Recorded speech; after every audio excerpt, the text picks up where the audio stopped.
Siblings, kaboses ko na ba sa Verano? Hindi. Nawala yung boses ko eh.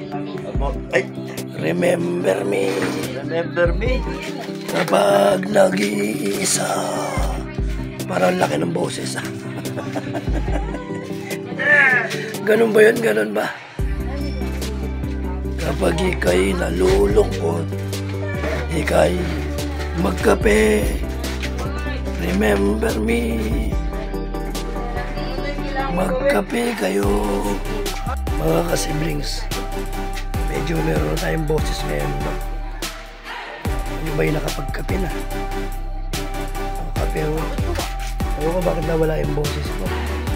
Kasalanan nito, oh. Bagong gising pa. Diba may boses na tayo? Kasi ng mga nakarang araw, kasi talaga wala ko yung boses natin. Kulang tayo sa kape. Kaya dapat, kahit ano yung malamig man yan, mainit yung panahon, titigilan yung pagkakape. Oo. May boses na ako, no? Ano ba yung boses na pagpabalik sa boses? Ay, hindi ka na Pumumo ka ng ano, ng Lang, maligam-gam na tubig na mesin. maligam-gam na tubig na ba yan? Tapos huwag ka mo lang inom ng buhay ng tubig. Pinakulo. Pero yung kape, pwede yung kape. Huwag mo na magkape. Ay, hindi pwede yung kape. Dalawang yelo. Ayun.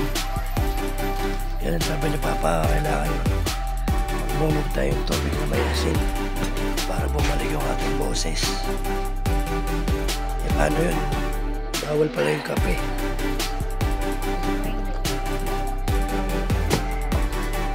Ayun, sabi ni Mama, tubig na mainit daw. Tubig na mainit.